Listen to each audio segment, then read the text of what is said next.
Bendiciones, hermanos. Sean todos bienvenidos a Paternoster. Te saluda tu hermano José Manuel Gutiérrez. Pues después del último video de ayer, me llevé un sabor agridulce, no lo vamos a negar. Dulce porque hice lo que tenía que hacer y dije lo que tuve que decir.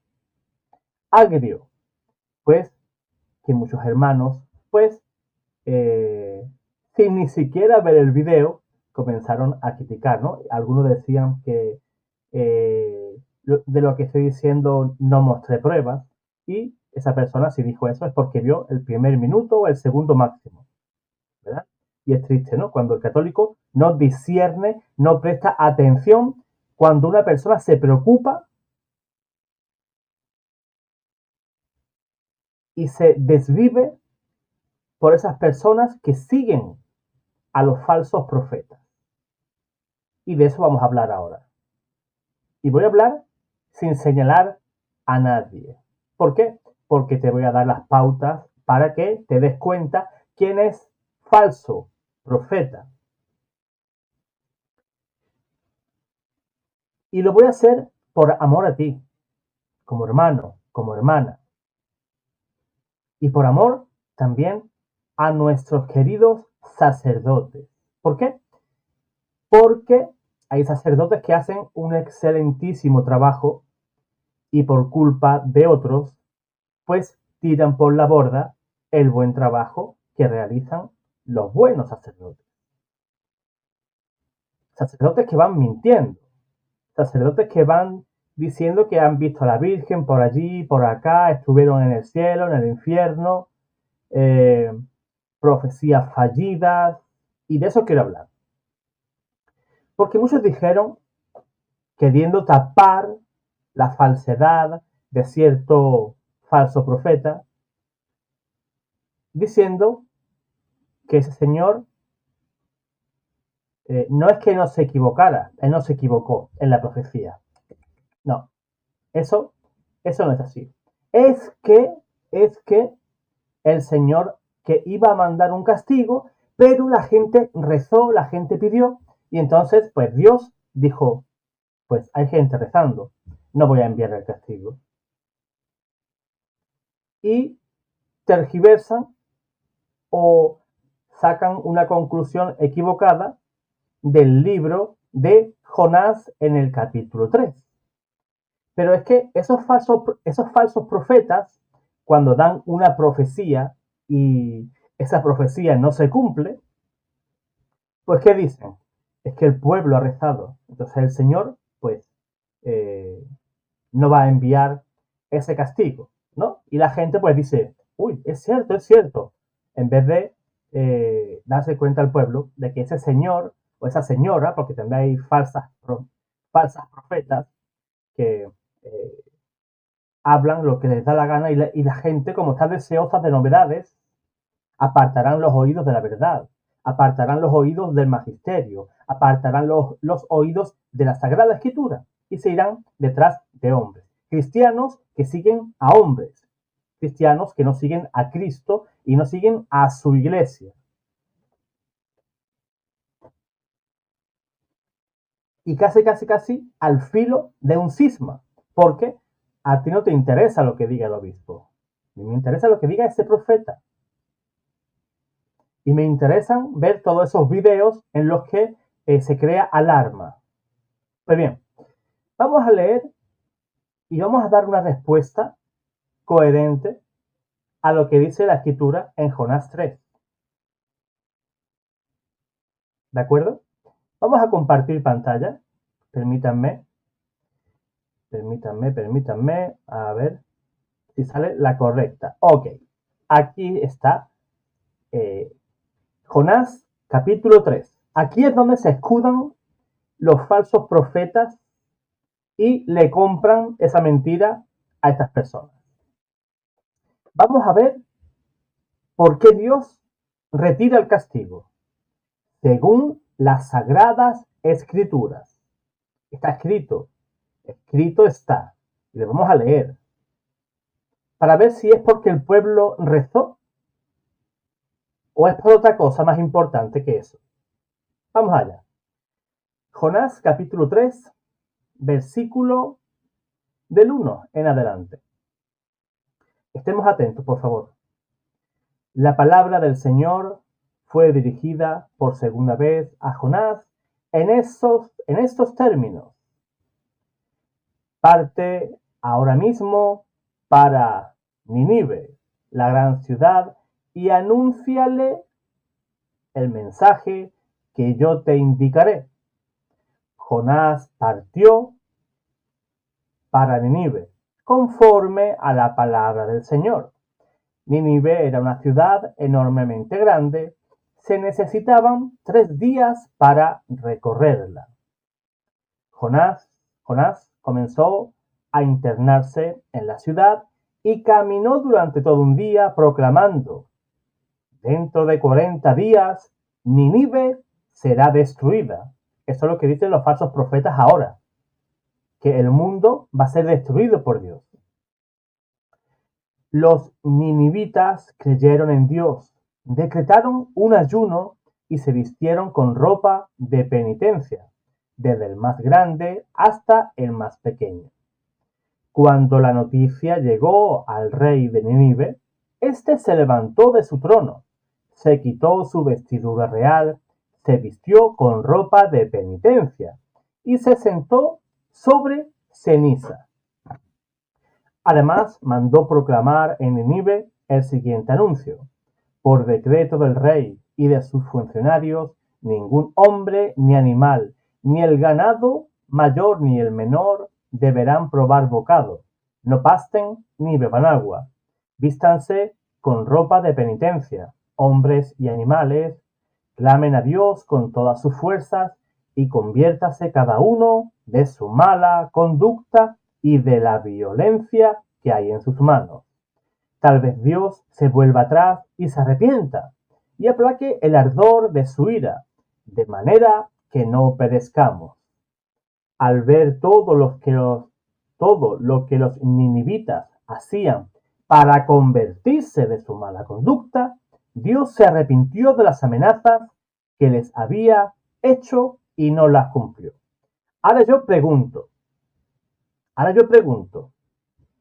¿en qué lugar dice aquí que el pueblo de Nínive rezaba y entonces Dios se arrepentía de enviar ese castigo?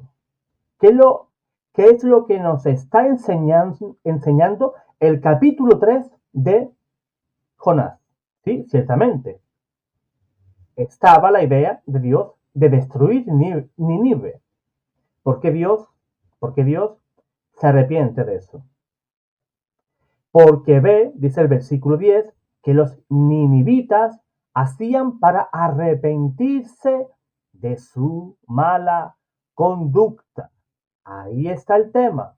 Dios no destruyó Nínive porque Nínive se convirtió de sus malos caminos. Hicieron ayunos, ¿verdad? Hicieron penitencia. Ahora yo pregunto a esas personas e incluso a esos falsos profetas que están ahí. Dios ha dicho que va a enviar un castigo al mundo. Y yo lo creo así. Dios va a enviar un castigo, por supuesto. No sé cuál. Aunque ya estamos viendo algunos. Enfermedades, guerras, etc. Pero dice que ellos no se equivocan dando la profecía, sino que el Señor pues ha decidido no enviar el castigo. Ahora yo pregunto, el Señor ha dicho que no va a enviar castigo. Ahora yo pregunto, ¿cuándo este mundo de maldad en el que vivimos se ha arrepentido? ¿Cuándo han dicho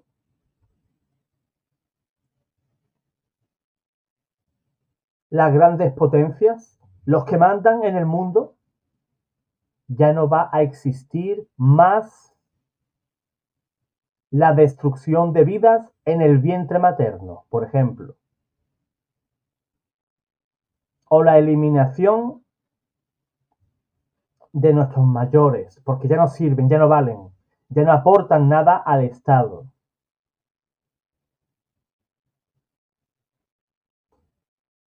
un mundo insolidario donde unos viven en opulencia y otros se mueren de hambre y no tienen siquiera un grano de arroz para comer. ¿Se ha arrepentido de todo eso? ¿Se arrepintió el mundo de eso? Claro que no se ha arrepentido el mundo. Y entonces, ¿por qué Dios dice esos falsos profetas y esas personas que aplauden a esos falsos profetas? ¿Cuándo? ¿Cuándo el mundo se ha arrepentido? ¿Cuándo se ha arrepentido? Por vuestras oraciones. Es bueno orar, es bueno rezar. Que nadie diga ahora, fíjate, José Manuel dice que es malo orar, que es malo rezar. No, yo no digo eso. El rezar, el orar es parte de nuestra conversión. Si tú te conviertes, pues por supuesto que vas a orar, vas a rezar. Pero el mundo no está arrepentido. Entonces, ¿por qué no ocurrieron esas profecías? Simple y llanamente porque ese profeta habló por presunción, por lo que se le pasaba por la cabeza.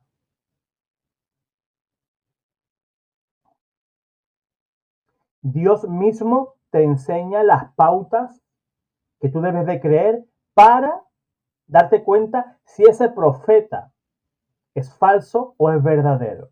Deuteronomio 18, versículo 21.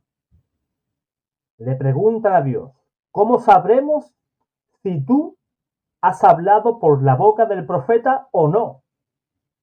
¿Cómo lo vamos a saber? ¿Cómo? El Señor responde, no lo que diga ese profeta, el de allí o el del otro lado, sino Dios. Dios. ¿A quién crees? ¿A Dios o al profeta? Yo creo a Dios. Yo creo la Biblia. Yo creo a la iglesia. Yo no creo a nadie que por su propio ego, por querer hacerse el importante, el querer tener a unas pocas personas detrás de él, se inventen las cosas. Dice Dios, Deuteronomio capítulo 18, versículo 21.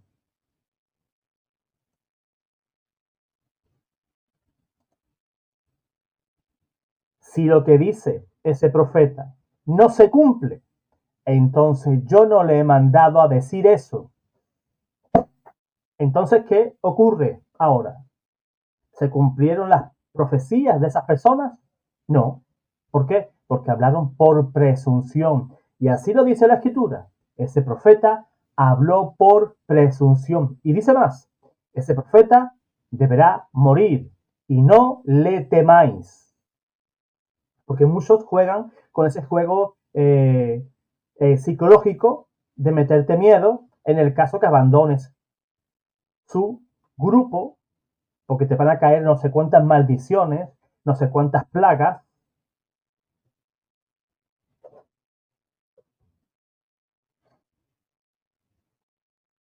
Y te tienen atado psicológicamente.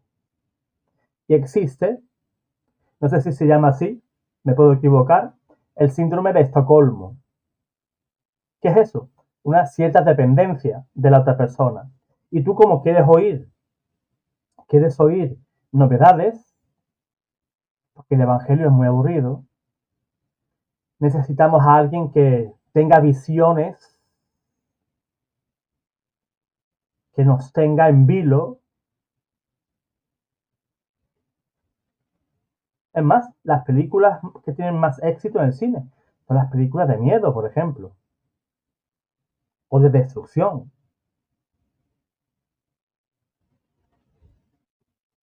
de muertes.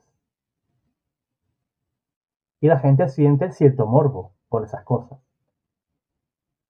Por eso es que no le interesa un sacerdote que predique el Evangelio y se va con otro que le calienta el oído. Pero ahora quiero explicar otra cosa.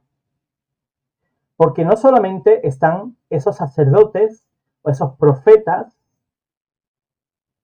que predican cosas falsas, sino también existen personas que escriben libros y libros que venden millones, pero que esos libros pues son un gravísimo peligro espiritual para el creyente. Todo libro cristiano debe de contener dos cosas: el Nihil Hofstadt y el Imprimatur. ¿Qué es eso? El Nihil Hofstadt y el Imprimatur, y también la licencia eclesiástica, es que el obispo del lugar no ve nada erróneo. Nuestras Biblias católicas tienen eso, tienen el Imprimatur y el Nihil Hofstadt. Lo podéis leer en las primeras páginas de vuestras Biblias. La Biblia protestante no tiene eso. ¿Y tú te fiarías de una Biblia protestante que no ha pasado ese tipo de examen? Que no ha pasado por ningún obispo para verificar que esa Biblia es correcta, que no tiene errores ni herejías. Pues eso es muy importante. Y ahora hay muchos libros que se dicen católicos, libros proféticos, que te están vendiendo grandes fenómenos místicos, también ambientes apocalípticos, castigos, meteoritos, guerras, tsunamis, terremotos, etc. No sé qué historia con aquel papa. Y eso es un grave peligro para tu vida. Fíjense en esta imagen. Véanla. Es un libro del padre Ángel Peña, un sacerdote el cual admiro y leo muchísimo de sus libros, de la vida de los santos, purgatorio, etc., ¿no? Pues fíjense cómo sí tiene el Imprimatur del obispo del lugar y el Nihil Hofstadt, el visto bueno de las autoridades eclesiásticas. Y yo en eso confío. Pero tú ahora si compras cualquier libro de esos proféticos que leen muchísimos católicos, te darás cuenta que no dispone de eso. Y tú dirás, pero si es católico puedo leerlo. No me importa que el sacerdote, el obispo, ni aquel cardenal hayan dado el visto bueno. Puedo leerlo. Puedes leerlo, pero te puede pasar lo que que puedas leer ciertas, pues no sé, puede parecer películas de ciencia ficción con un ambiente católico. Por ejemplo, fíjense, no voy a decir qué libro es, y no lo voy a decir porque vas a sentir la curiosidad de comprártelo o de buscarlo en el internet, ¿verdad? ¿No? Pero para que vean lo que es un libro sin Nihil Hofstadt, ni Imprimatur, ni licencia eclesiástica, ni nada de nada. Fíjate, vamos a leer este pequeño texto. A ver, a ver lo que vamos captando. Dice así: la marcha más crítica de todos los signos será la noticia de que el Santo Padre ha salido del Vaticano y no se le encuentra en ninguna parte. O sea, el Papa, pues, se perdió, no se sabe dónde está. Esta noticia será seguida por la de que los obispos y cardenales que todavía vivan y sean capaces de votar elegirán un nuevo pontífice. Organizarán un entierro falso para el Papa Juan Pablo II, quien vive en seguridad pero ocultamente. Fíjense, Juan Pablo II murió súper mayor, no recuerdo a qué edad, pero fue a los 80 y tantos, perdónenme si no recuerdo la edad exacta, pero ¿cuántos años tendría ahora? Más de 100. Y según la gente, pues creen que Juan Pablo II pues está en buen estado, los tienen en cualquier lugar viviendo y allí pues, a la espera de lo que sea. Y dice, el Papa Juan Pablo II, quien vive en seguridad, pero ocultamente, claro, no lo podemos ver, debido a las condiciones de estado de guerra en Italia y Roma. No sé yo de qué guerra hablan, pero dicen que hay guerra en Italia. ¿Ustedes oyeron esa guerra en Italia? Y dice, los oficiales del Vaticano declararán que el Vaticano se traslada a Jerusalén. ¿Sí? La cátedra del Papa está ahora en Jerusalén. Yo no lo sé. ¿Sigue el Papa en Roma, en el Vaticano, o está ya en Jerusalén? Si tienen alguna noticia de eso, pues díganmelo. Donde se firmará una alianza judeo-cristiano, apoyando al nuevo pontífice. El nuevo pontífice declarará su apoyo al Maitreya como gobernante, maestro y profeta del próximo milenio. Actuando así, se establece la bestia de las dos cabezas descrita en el libro del Apocalipsis, de San Juan. Fíjense, eso más bien un libro de profecías, parece un chiste. Y hemos tomado un pequeño fragmento de un libro que no ha pasado por el ordinario del lugar. Ningún obispo ha verificado eso. Ningún sacerdote encargado de esos menesteres. ¿Te das cuenta del peligro? ¿Te das cuenta que si lees esa literatura, luego vas a estar por ahí diciendo tonterías? ¿Y cuántos católicos hay por ahí diciendo tonterías? No, pero es que fíjate, aquel es un experto en apariciones marianas, estuvo en Medjugorje, estuvo en Fátima y dijo tal y dijo cual. El único, según el Concilio de Trento, lo dijo el Papa León X, que el único con capacidad para decidir si algo dentro de las apariciones es verdadero o falso es el sumo pontífice, no aquella persona que tú sigues. No, pero es que Garabandal es verdad. ¿La iglesia dijo algo? Cuando la iglesia lo diga, entonces. Cuando la iglesia efectivamente diga aquello es verdadero, hay fenómenos sobrenaturales en esas apariciones, pues entonces sí. Medjugorje, por ejemplo, está en estudio. Y la Santa Sede dictaminó que para edificación de los fieles, pues sería bueno que la gente vaya. Que mañana la iglesia puede decir que sea falso, puede decir. Que puede decir que sean verdaderas, por supuesto que sí. Si me preguntas a mí, si yo creo que es verdadero o falso, yo creo que son verdaderas, visto los frutos que dan allí. Quiero que la iglesia mira, que haya frutos y que no diga nada que contradiga ni la fe católica, ni la tradición de la iglesia, ni tampoco la Sagrada Escritura. Y la iglesia, más tarde que pronto, un día, pues se tendrá que sentar a decidir y decir al pueblo católico, esas apariciones son auténticas. Pero por eso te digo, hermano, hermana, te agradezco en primer lugar que hayas llegado hasta este momento, hasta el minuto casi 24 del video. ¿Por qué? Porque es señal de que has estado viendo el video. Y déjamelo en los comentarios si es así. Hermano, sí, te estuve viendo hasta el final. Dímelo. Así yo me daré cuenta que tomas interés por las cosas que aquí se dicen.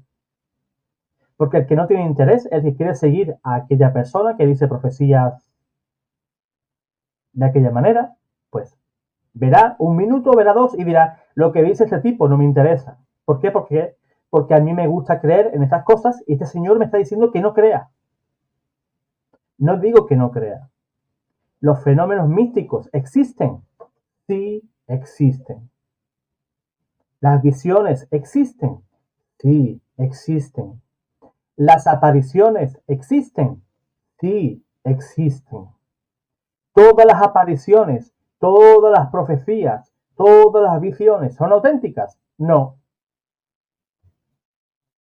Por eso tú y yo tenemos que ser inteligentes y discernir lo que nos muestran. Yo, por ejemplo, hermano, hermana, yo no soy muy de apariciones, de revelaciones privadas. Yo conozco personas que le dan más importancia a las revelaciones privadas, más que al magisterio de la Iglesia, más que a la Biblia, más que a la tradición. Y viven un cristianismo, viven un catolicismo, pues un tanto apartado, ¿no? Siempre pendiente de aquella profecía, que aquella profeta dijo aquello, pero es que el otro dijo lo contrario, pero es que aquel dice que va a haber una guerra, es que el otro dice que va a haber una enfermedad, no, pero es que a mí me han dicho un meteorito.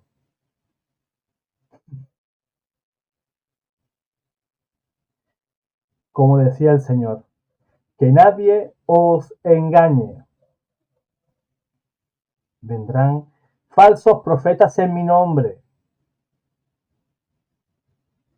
Y tenemos que ser inteligentes. Pues espero que este video te sirva de algo. Yo aquí no estoy para engañarte. Porque ahí había comentarios que decían, ¿cuánto le habrán pagado por decir aquello? ¿Por qué ese señor persigue a tal persona? Yo no sigo a las personas. Yo no sigo a nadie. Yo no voy por la calle con una Biblia en la mano pegándole biblazos a las personas, ¿no? Yo persigo el error. Ojo, yo también cometo errores. Soy humano. Y cuando me doy cuenta de que he cometido un error, trato de rectificar, aprender y seguir adelante. Pero no me gusta que me tomen el pelo, ni tampoco me gusta que te tomen a ti el pelo.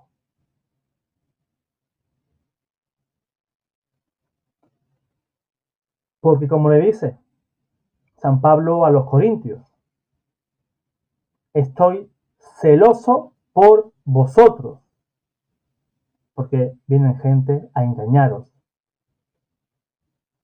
Crean en las profecías, crean en las apariciones, que sean aprobadas por la Iglesia. No le crean al primero que venga diciéndote que va a ocurrir tal cosa. Y si te viene alguien y te dice, es que yo he visto, es que yo he dicho, es que ya fuiste al obispo para contárselo.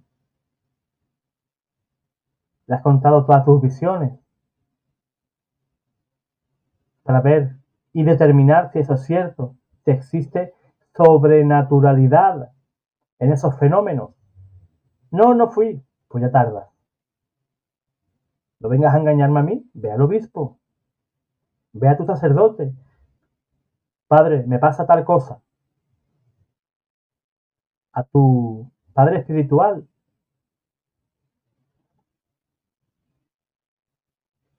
Y que a veces nuestras fantasías, pues las tomamos como verdades. Fíjate, te pongo un ejemplo. Hace escasas fechas, un hermano de Estados Unidos es una persona así, con poquito pelo como yo, así, pelado, ¿no? Peladito. Y tenía, no sé, una manchita aquí en mitad de la cabeza. Y sabía lo que decía ese señor. Me mandó imágenes, 3, 4 imágenes. Diciendo que esa imagen era la imagen de Cristo. O sea, que él llevaba un Cristo prácticamente aquí tatuado encima de la cabeza. Y me decía, hermano, ¿qué ves? Hermano, ¿qué ves? Sinceramente no veía nada. No veía absolutamente nada. Veía una cabecita con poquito pelo, poco más. ¿Tú te crees que Dios se manifiesta de esa manera tan burda? Cuando los apóstoles veían a Jesús, veían en la pared una mancha. No, sino que aparecía tal cual era. Así de sencillo. El Señor, cuando quiere mostrarse, pues se muestra tal cual es. Y de manera que tienes la certeza de que eso es así. Pues hermano, hermana, un abrazo enorme. Espero que te sirva este video, estos consejos. Y si no te gustó este video, pues ya sabes, el dislike, el dedito para abajo, y si te gustó, el dedito para arriba y comparte. Dios te guarde, Dios te bendiga.